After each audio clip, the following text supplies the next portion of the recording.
Wake up, Jacob. It's me, IP, and if you're feeling the vibe, like, comment, subscribe. Don't forget to hit that notification bell. Just wanted to come back at you guys once again. This is going to be regarding, the financial markets, what's going on. This pandemic is taking effect, and it is pervasive in every facet of our lives. It is affecting us in various ways. And I think what's happening, part of it is that you have a lot of preppers, homesteaders, and things like that out there that they are, shall we say, I'm trying to find a better word than justified, but for the lack of a better word, we're just going to go with justified. That a lot of the preppers out there and homesteaders and stuff there are justified because of what's going on, that they've been saying for years and preaching for years. Come out of her, be separate, start prepping, get prepared, self-sufficiency, so on and so forth, and stuff like that. So you have, believe it or not, you have some homesteaders that are a little bit giddy on the inside because now they're not the crazy guy, the tinfoil hat, sitting in the woods, and just spouting out, the world is ending, now they're saying, okay, look, what's going on. This is what I've been telling you. So there is a level of justification, I have to say. Let me also say that if you don't like, the financial markets and things like that, then you're not going to really like this particular blog because this really has to do with the markets. So if you're not into that, then, I do have others and will have other videos coming out. But I did want to talk a little about, the financial, the markets and stuff. And what we have to understand, when you have higher ups, the power, people in high places, the powers that be, is there's usually some type of an agenda, right? And I heard the saying, and maybe you have too, but it has been said that, never let a good crisis go to waste. So a lot of things can happen in the midst of a crisis. A lot of agendas that would normally have a hard time getting pushed through because of the bureaucratic red tape, it gets through in a time of crisis, like in times of war, things like that. Pandemic is another example. Any type of national crises or global crises, when it's time to get past all the red tape, like I think the governor over in or the mayor of Illinois, I have to go back and look. Shalom, everybody. I think it was over in Illinois. I think the governor or the mayor over there.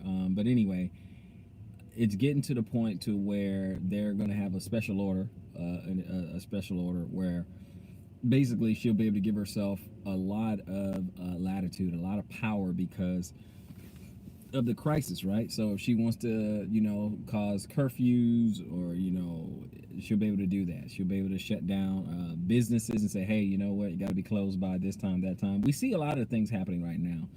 I was passing by, a restaurant, like a lot of restaurants, they are not, a lot of restaurants, they are not allowing you obviously to gather in their lobby, so you can't sit down and you can only get it to go, that sort of thing.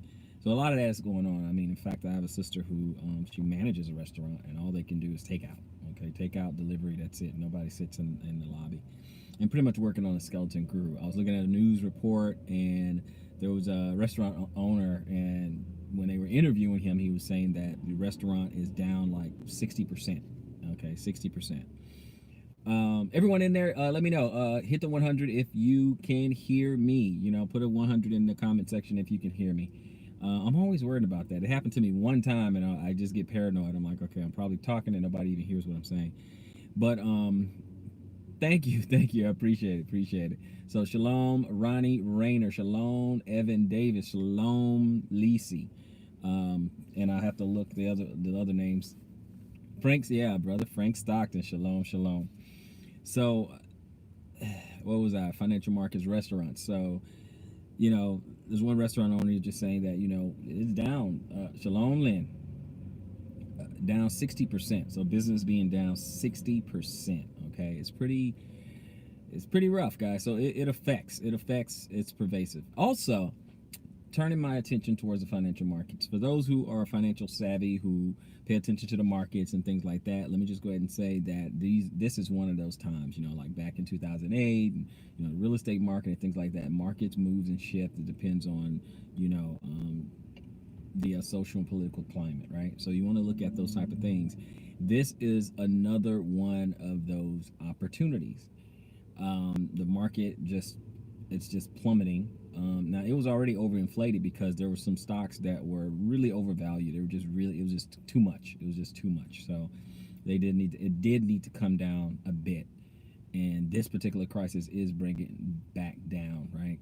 And we're talking about a lot of the stocks that many of us use every day. You're talking Starbucks, Amazon, Walmart, all these stocks, these from these companies that we use all the time, right? And some of them, pretty inflated, But I'll look at some of the everyday use stocks. I also look at so the land, kind of an adverse real estate. Sometimes Brother Stockton has sometimes has an inverse relationship. Real estate sometimes is like it's its own market, right? In a way, it could start going back down because they slammed interest rates all the way down to just near zero now. They pretty much slammed that down or whatever. So you may see a rise in that. They're trying to stimulate the economy. So yeah, real estate could be going down for a little while. It could be going down.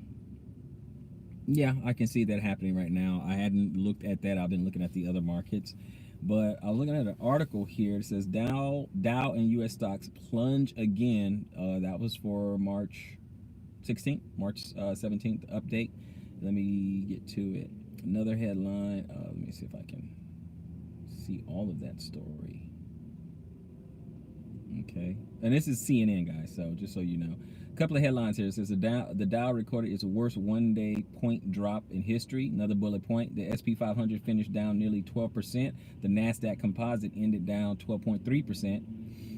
And let's see here. It says CNN Business created a coronavirus markets dashboard to help you track the stock sectors and indicators that are most affected by the pandemic. This is what we're here for, guys. Okay, so it says market volatility spikes to record high, taking out 2008 crisis peak, right? So it's a different spike, a different level there. And it says by one metric at least, the coronavirus inspired mayhem on Wall Street now exceeds what was experienced during the 2008 financial crisis. The VIX, a gauge of stock market volatility, spiked 43% to 86.69%.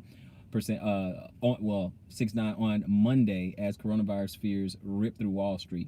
That takes out the previous record set on October 24th, 2008, according to Revenant TV or Reventive. On intraday basis, the VIX topped out at 83.56 on Monday, just shy of the 2008 record of 89.53. Worries about the coronavirus outbreak sent the Dow plunging 2,997 points, almost 3,000, or 12.9%. The S&P 500 plummeted 12%, its worst day since 1987. Now, I know a lot of that sounds bad to many people, but it sounds really good to investors, for those who want to take advantage of investment opportunities. Like they say, the Chinese character, for crisis, it means it's a combination of the symbol danger and opportunity, right? So that's what we learned there. The CNE Business Fear and Greed Index of Market Sentiment, which incorporates the VIX and other measures, is flashing extreme fear. That fear has driven up the market volatility in dramatic fashion. The VIX has doubled so far in March. In fact, it's now up a whopping 500% this year. Okay, Dow tumbles nearly 3,000 points, worst drop in history. All these headlines there. Dow tumbles 27 points let's see, that's 22 hours ago. As Trump says, this new normal could last until August. Can you guys imagine that? The new normal will last until August, okay? But again, if you guys have in a Ameritrade account, you have your Robinhood account, whatever you have, right? then you want to look at some of these sectors, and you want to look at some of these stocks. If you don't, look, let me just say this here. Let me go ahead and do a disclaimer. I'm no longer in the financial services sector. Well, just insurance, but as far as like investment, used to be a long time ago, right? But I am not a financial advisor. I'm not telling you what to buy. I'm not giving you any recommendations or anything like that. Why? Because I don't want to be liable. Okay, so I'm not telling you anything to do. Okay, none of that. I'm telling you what some investors do at times like this. That's all I'm times such as these. That's all I'm telling you. So I'm not telling you what to do, where to go, what to buy, what to invest in. That's your money. That's your pocket. That's up to you. That's completely up to you. I'm not telling you what to do, okay? And I'm saying it, I'm repeating myself so that nothing I'm saying can be misconstrued. I'm just kind of giving you an idea of what's going on in times such as these. Now, is there an opportunity there? Sure there is, if you know what you're doing. Sure, there are opportunities. More wealth has been made on the post-crisis event, coming out of crisis. A lot of wealth is made during that. But if you do not know what you're doing, stay away from it. Okay, so I'm just giving a little news on it. Okay, so let's see. No more outside swing. U.S. stocks are set to close in the red yet again, with all major stock indexes firmly negative.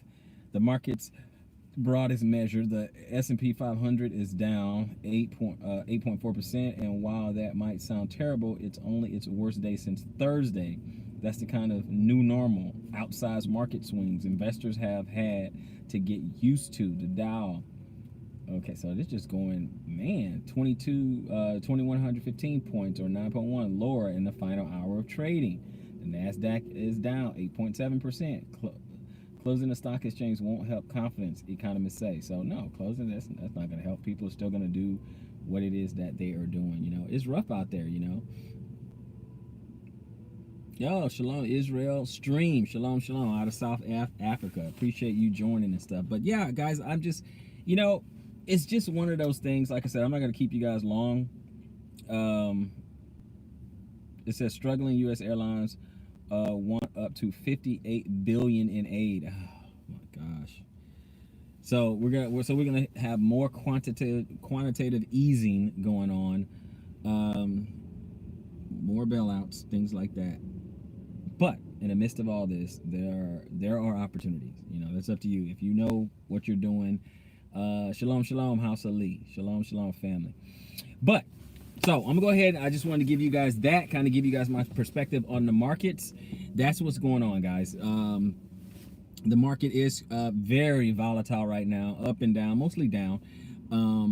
Very up and down, very erratic. People are getting nervous. People don't know what's going to happen next. They're taking their money out of the markets. They don't want to lose everything. They feel like, hey, this is crazy. I'm just going to take it out for now so I don't lose everything, and then when everything gets back to normal, I'll put it back in. That's the mindset that they're doing. A lot of people are coming out and getting in cash positions and getting ready to reposition themselves to enter the market once again once this is all over. We don't know how long this is going to last. We have no idea. It's supposed to be 2 weeks. Now it's creeping up to a month. Now 2 months. Now 3 months. Okay, we're looking at time frames, looking at not going to be back to normal till August. I'm not even sure if kids are even going to go back to school at all. I know it's already up until the first week of April, to the end of the first week of April now for school to return over in Texas. I keep my eye on Texas because that's my home state. That's where I'm from. So, guys, I'm just telling you, there's going to be a new normal. It's going to get back to normal, but there's going to be a new normal. So are you preparing, are you getting ready for the new normal? Now, here's the thing. You can take this particular crisis, take advantage of it, learn a couple things, and adjust, okay? Yeah, he said Tracy. Tracy belongs to Frank Stockton. Shalom, sister. I'm not sending mine back to school. Can't blame you. Can't blame you. I can't find one reason to blame you. No, that's not Corona. You guys cut that out. But you got to take this situation very serious. You got to take this serious. I man, at least this is not, we're not face to face, but a guy can have a little tickle in her throat. Oh, it must be Corona. No, it's not. But I did have some lunch with Pepper. So anyway, there are some opportunities there. And you have to figure out what you're going to do next. Because there's going to be another crisis. The question is, what are we going to do? What are we going to learn from this one? Now you guys got me all paranoid. Okay. Now I need some water and I don't have any. But I'm going to see you guys on the next one. Like, comment, subscribe, hit the notification bell. I got to get some water.